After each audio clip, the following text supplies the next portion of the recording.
अस्सलामुअलैकुम। उम्मीद करता हूँ सब दोस्त ठीक होंगे और खैर वाफ़ियत से होंगे। आज की हमारी जो वीडियो है वो है केमिकल स्किड के ऊपर और साथ में कंट्रोल पैनल है। दोस्तों, ये केमिकल स्किड जो हम यूज़ करते हैं लगाने का मकसद ये है कि जो हमारे पास फेलो लाइन होती है उसके ऊपर जो जंग वगैरह लग जाता है उसको बचाने के लिए हम इस केमिकल का इस्तेमाल करते हैं। तरीक़ाकार ये होता है कि ये जो ड्रम रखे हुए हैं, ड्रमों के अंदर एक केमिकल होता है और केमिकल जो इंजेक्ट करवाएंगे वो हम करवाएंगे केमिकल इंजेक्शन पंप के थ्रू। तो ये जो ड्रम है, ड्रमों में हम केमिकल डालेंगे, फिल करवाएंगे। फिल कराने के बाद जो हमारे पास ये केमिकल इंजेक्शन पंप है ये सक्शन लेके आगे इंजेक्ट करते हैं फिलो लाइन के अंदर, ताकि उसकी जो लाइन है, लाइन की लाइफ बढ़ जाए। और ये हमारे पास फ्यूल के स्क्रैबर भी है। अभी इसमें यहाँ पे एक बल्कि यूनियन के लिए एंगल रहता है और पैनल के लिए जो है ना अभी पाइप वगैरह वेल्ड नहीं है, और हेडर के ऊपर भी अभी जो वाल हैं वाल भी नहीं लगे। तो चलो मैं अभी इसके ना पैनल के लिए पाइप वेल्ड करवा देता हूँ। और अभी मैंने ये पाइप वेल्ड करवा दिया है। यहाँ पे हम एसएसपी पैनल जो होगा, सेफ्टी शटडाउन पैनल, वो यहाँ पे इंस्टॉल करेंगे और यहाँ पे हम लगाएंगे बल्कहेड यूनियन। बल्कहेड यूनियन तो उसको कहते हैं जहाँ पे दो ट्यूबिंग के मतलब दरमियान में हम बल्कहेड यूनियन को यूज़ करते हैं। उनको जॉइंट लगाने के लिए हम बल्कहेड यूनियन का इस्तेमाल करते हैं और ख़ूबसूरती के लिए भी इसको इस्तेमाल किया जाता है ताकि प्रॉपर रूट से हम ट्यूबिंग ले जाएं। तो चलते हैं, अभी हम फ़िल्टर के लिए ट्यूबिंग बना रहे हैं। फिर जो ट्यूबिंग की साइज़ है वो हमारे पास है 38 और इसकी जो प्रेशर रेटिंग है वो है 3300 PSI। तो ये हमारे पास जो फिटिंग है सारी इंचेस में। ये इसके दो फेरूल होते हैं। मैं आपको दिखाना चाह रहा हूँ कि ट्यूबिंग के अंदर ये किस तरह फिक्स हो जाता है। ये इसका फेरूल है और ये इसका बैक फेरूल है।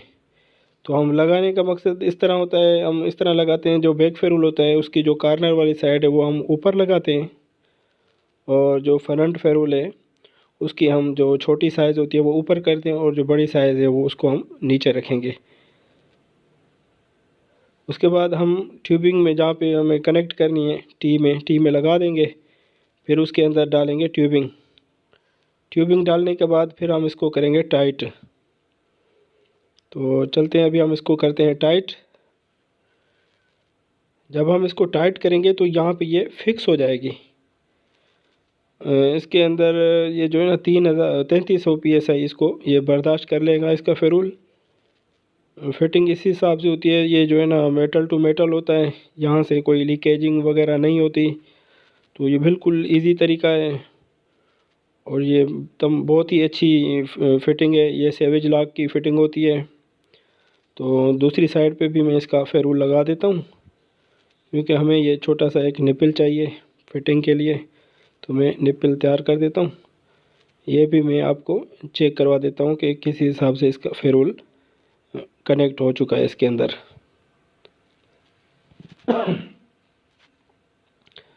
तो दोस्तों, मैं अभी इसको फ़िल्टर के अंदर लगाने जा रहा हूँ।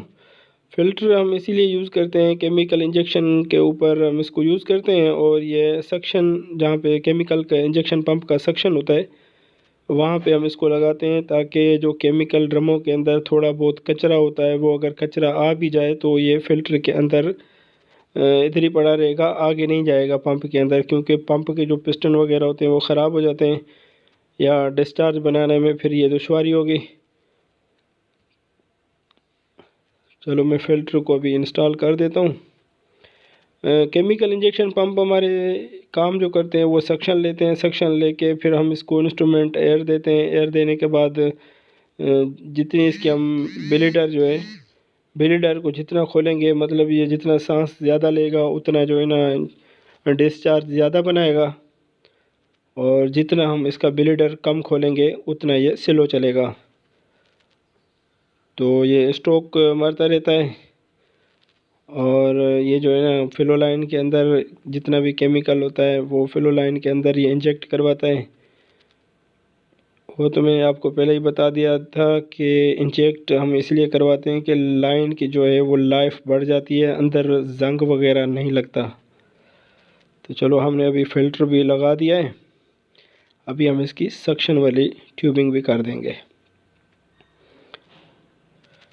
और ये जो हमारे पास एंगल है, एंगल के ऊपर हम बल्कहेड यूनियन है, बल्कहेड यूनियन में लगा के आपको एक चक्कर चेक करवा देता हूँ कि किस तरीके से हम इसकी बल्कहेड यूनियन लगाते हैं।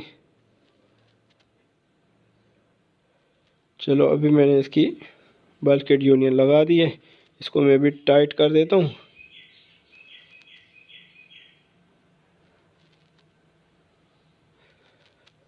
जितनी भी हमारी ट्यूबिंग आएगी, चाहे पैनल की ट्यूबिंग हो, चाहे केमिकल इंजेक्शन पंप की ट्यूबिंग हो, चाहे सप्लाई की हो, सारी की सारी हम इसी जो बल्कहेड यूनियन लगी हुई है यहाँ से लेके जाएंगे। चलो मैं अभी सारी लगा के चेक करवा देता हूँ आपको। अभी मैंने सारी लगा दी है।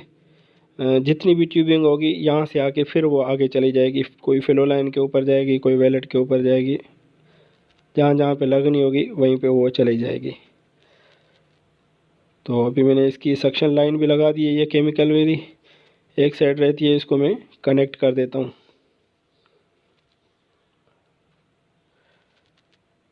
इसकी मैं पैमाइश ले रहा हूँ। पैमाइश लेने के बाद काट के इसको मैं कनेक्ट कर दूंगा इसके अंदर।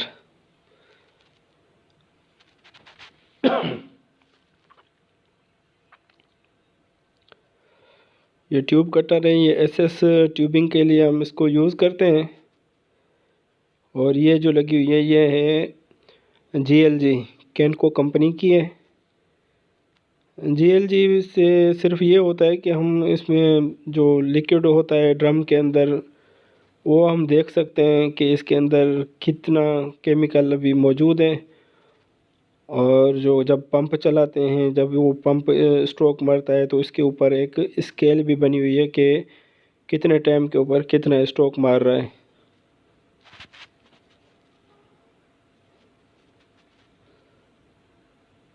अभी इसकी मैं डिस्चार्ज वाली ट्यूबिंग भी कनेक्ट कर देता हूँ।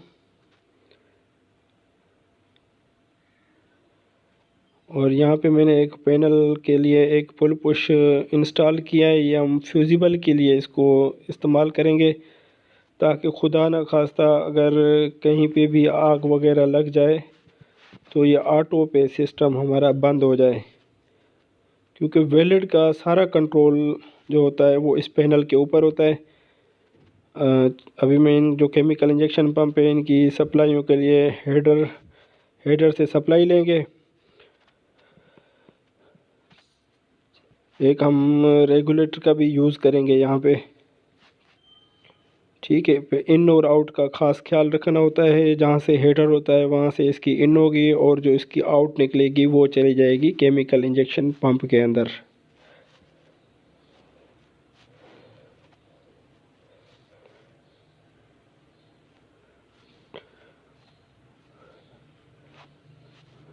ठीक है, तो मैंने रेगुलेटर अभी इंस्टॉल कर दिया है।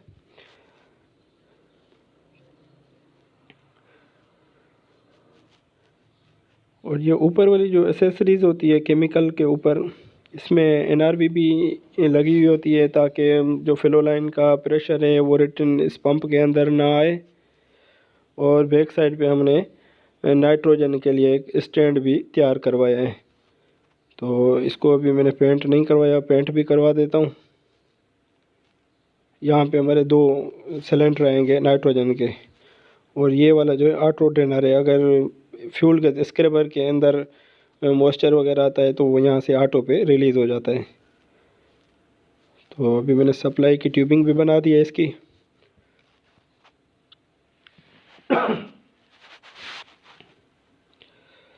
यहाँ पे दोस्तों ये जो टी लगाई है यहाँ पे मैं यूज़ करूँगा पीआरवी का। अगर केमिकल इंजेक्शन डिस्चार्ज ज़्यादा बनाता है तो हम पीआरवी होगी, और उसकी जो हमने रेटिंग रेंज रखी है वो रखी है 2250 पीएसआई। अगर 2250 पीएसआई से प्रेशर हमारा डिस्चार्ज से ज़्यादा बन जाएगा तो वो इसको रिलीज़ करवा के दोबारा सक्शन में इंजेक्ट करवा देगा, ताकि मतलब जो लिक्विड पीआरवी जितनी भी होती है हमारी, उसका जो वेंट होता है वो हम ओपन नहीं छोड़ते, वो क्लोज सर्किट होता है। क्योंकि वहाँ पे अगर कोई बंदा काम कर रहा होगा तो केमिकल उसको भी लग सकता है, इसीलिए हम इसका ये क्लोज सर्किट यूज़ करते हैं। अभी मैं रेगुलेटर के ऊपर एक प्रेशर गेज है, वो लगा देता हूँ। प्रेशर गेज हम इसीलिए इस्तेमाल करते हैं कि हमें पता हो कि हम कितना प्रेशर इसके ऊपर सेट करेंगे रेगुलेटर का, ताकि केमिकल को जो हम सप्लाई देते हैं वो 20 से 25 PSI मैक्सिमम देते हैं, क्योंकि इतनी ज़्यादा सप्लाई की हमें ज़रूरत भी नहीं होती।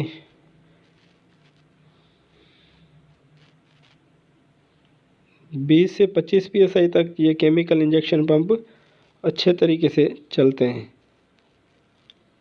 तो ज़्यादा देने की ज़रूरत भी नहीं है, क्योंकि इसका जो डायफ्राम होता है वो ज़्यादा प्रेशर बर्दाश्त भी नहीं कर सकता।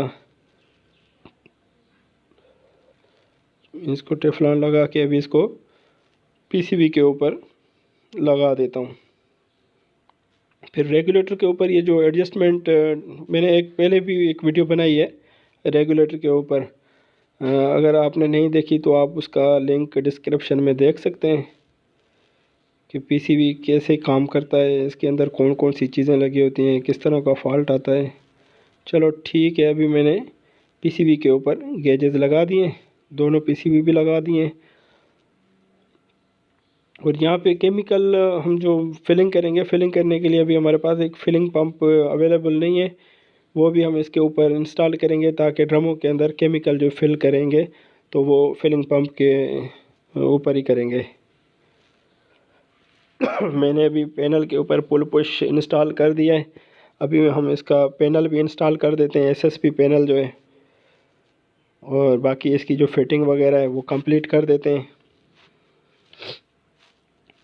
दोस्तों ये केमिकल, ये पुल पुश जो लगा हुआ है इसको कहते हैं पुल पुश। पुल पुश के नीचे जो लगी हुई है एक है RO कहते हैं ओरिफिस प्लेट को, ताकि RO लगाने का मकसद ये है कि जो फ्यूजिबल लूप हमारा होता है वहाँ पे इसके अंदर RO के अंदर एक बारीक सा होल होता है, होल से वो प्रेशर आहिस्ता आहिस्ता जाता रहता है, ताकि अगर थोड़ी बहुत लीकेज भी हो तो वो ऑपरेट हो जाए सिस्टम।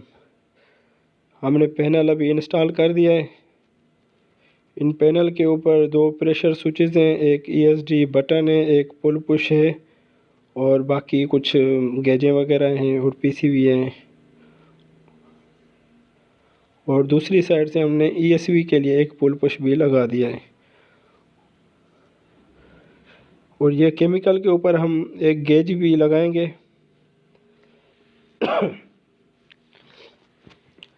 अभी हम पैनल की ट्यूबिंग बना लेते हैं, जितनी भी ट्यूबिंग है। ये जो हमारे पास पैनल के ऊपर 3 प्रेशर स्विच लगे हुए हैं, इनकी सेंसिंग जो आएगी वो फेलो लाइन से आएगी, और हम इसको सेट कर देंगे कि जितना भी फेलो लाइन का प्रेशर होगा वो उस हिसाब से काम करेगा। मिसाल के तौर पे मैं इसका हाई वाला स्विच अगर 800 पे लगाता हूँ और लो वाला 200 पे या 300 पे करता हूँ, तो प्रेशर दरमियान में रहेगा, ना 800 से ऊपर जाएगा, ना ही 200-300 से नीचे आएगा। प्रेशर जितने पे सेट करूँगा उतना ही प्रेशर रहेगा। अगर प्रेशर अप डाउन होता है तो ये स्विच इसको ट्रिप करवा देंगे सिस्टम को। ट्यूबिंग हमने इसकी टोटल कनेक्ट कर दी है।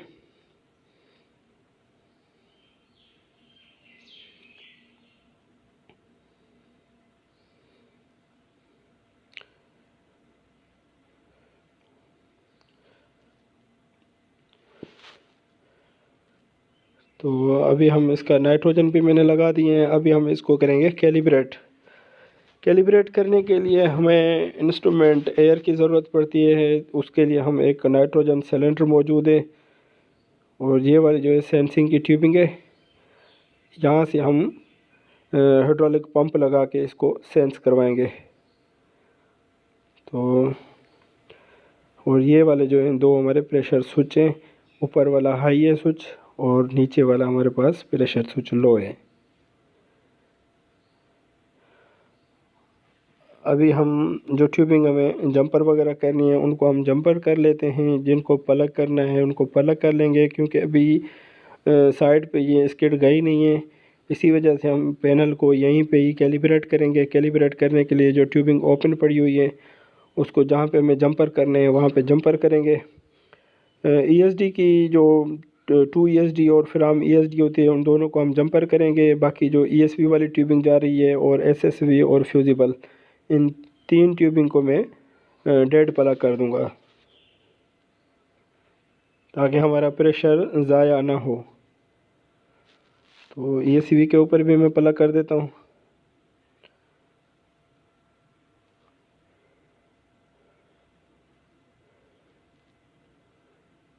और SSV के ऊपर भी हम TBG प्लग होता है तो मैं प्लग लगा दूंगा, फेरोल निकाल के प्लग कर दूंगा।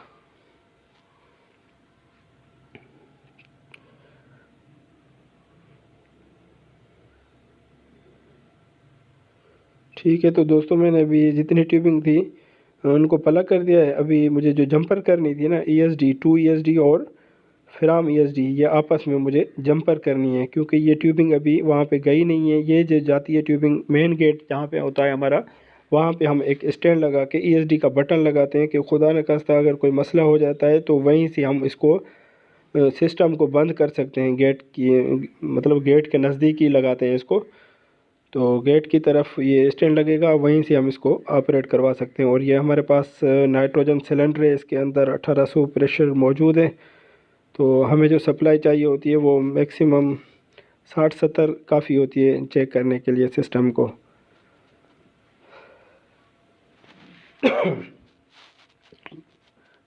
ये नीचे वाली इनपुट गेज है और ऊपर वाली हमारे पास आउटपुट गेज है और ये नाइट्रोजन की चाबी है।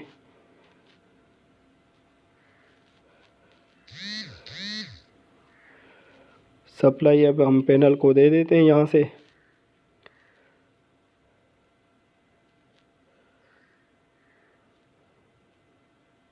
दोस्तों जो भी काम करना हो सेफ तरीके से किया करें क्योंकि ये प्रेशर का काम होता है, तो हर चीज़ को देख के। अब ये जो हमारे पास अभी मैंने प्रेशर खोला है, ये नाइट्रोजन का प्रेशर था 1800। मतलब जो भी काम करें सेफ तरीके से किया करें। और हम ये भी इसकी आउटपुट भी खोल देते हैं। मैं इसकी आउटपुट मैक्सिमम रखूँगा 80 के करीब रखूँगा या 70 रखूँगा।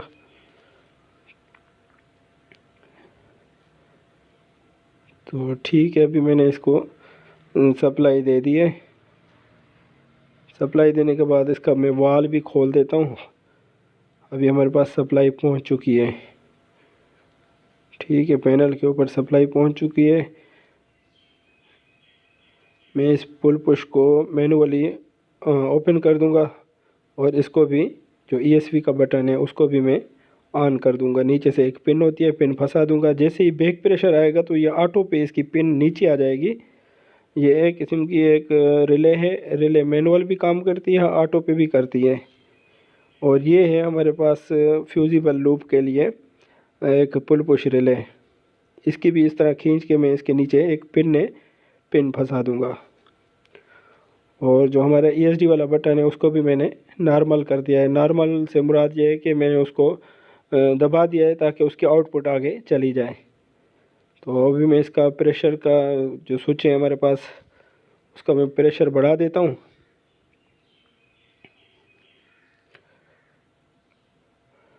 ये हमारे पास एक मास्टर गेज है 2000 PSI की और मैंने स्विचों को भी सेंसिंग दे दी है। जैसे ही स्विच रीसेट होंगे तो इसकी ये पिन है ये बाहर नीचे आ जाएगी। तो मैं आपको दिखाने की कोशिश करता हूँ कि किस हिसाब से ये इसकी पिन बाहर निकलती है।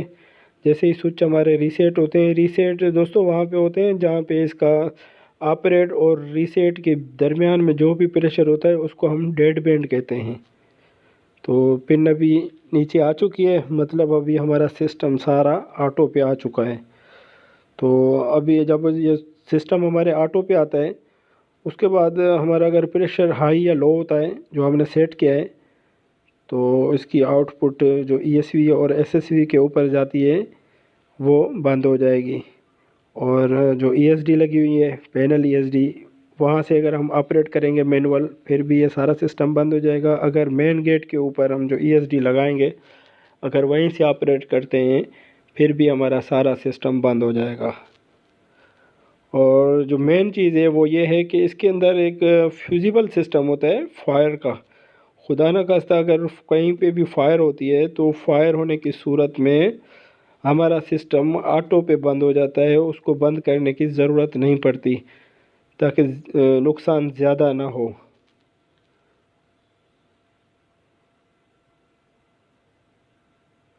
अभी मैंने स्विचों को भी सेट कर दिया है दोस्तों।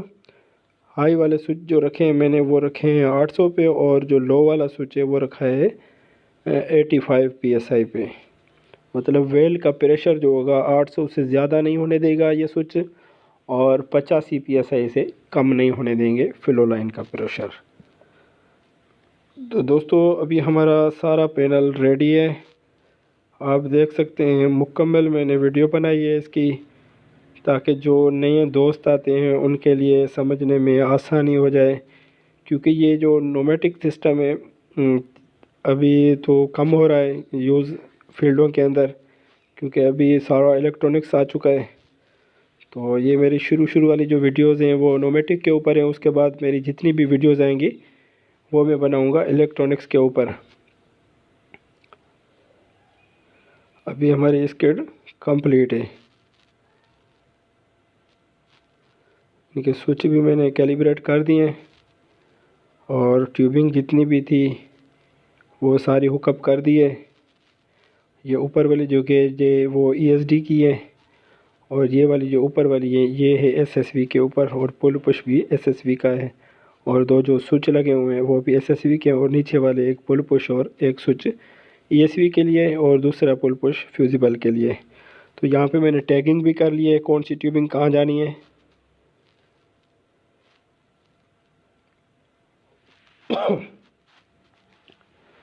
और पंपों के ऊपर गेजें भी लगा दी हैं। और ये रह गई अभी हमारी PRV। दोस्तों इसमें एक तो हमारे पास एक PSV है और दो हैं हमारे पास PRV। ये जो है हमारे पास एक PSV है। PSV मैं लगाऊंगा पैनल के ऊपर, क्योंकि जहाँ पे गैस होती है वहाँ पे हम PSV का इस्तेमाल करते हैं, और जहाँ पे हमारा लिक्विड होता है वहाँ पे हम PRV का यूज़ करते हैं। तो ये 2250 PSI पे ये हमने इसको सेट किया हुआ है PRV को, और जो PSV थी उसको हमने किया है 150 PSI पे। तो ये केमिकल वाली जो डिस्चार्ज वाली लाइन पे हम लगाते हैं, जहाँ पे ये टी लगी हुई है इसके ऊपर लगाएंगे। जैसे ही डिस्चार्ज का प्रेशर बढ़ जाएगा तो ये उसको, जब ये पाप होती है तो पाप होने के बाद इसका जो लिक्विड होगा वो लिक्विड दोबारा सक्शन में चला जाता है। ये सिक्योर तरीका है ताकि केमिकल वगैरह किसी की आँख में या हाथ में या किसी भी लग ना जाए। फाइनल लुक आप चेक कर लें। दोस्तों इसके स्किड के ऊपर काफ़ी मेहनत होती है, हमें इसमें 2 दिन लग गए थे पूरे। और नाइट्रोजन भी हमने इंस्टॉल कर दिए, और इनके ऊपर जो रेगुलेटर वगैरह भी लगा दिए। नाइट्रोजन हम इसीलिए यूज़ करते हैं कि स्टार्टिंग में हमारे पास वहाँ पे गैस नहीं होती है फ्यूल गैस स्क्रैबर के अंदर, तो वहीं पे स्टार्टिंग में हमें ये नाइट्रोजन का इस्तेमाल करना पड़ता है SSV और ESV को खोलने के लिए। और केमिकल जब गैस आ जाती है उसके बाद हम केमिकल को भी चला देते हैं।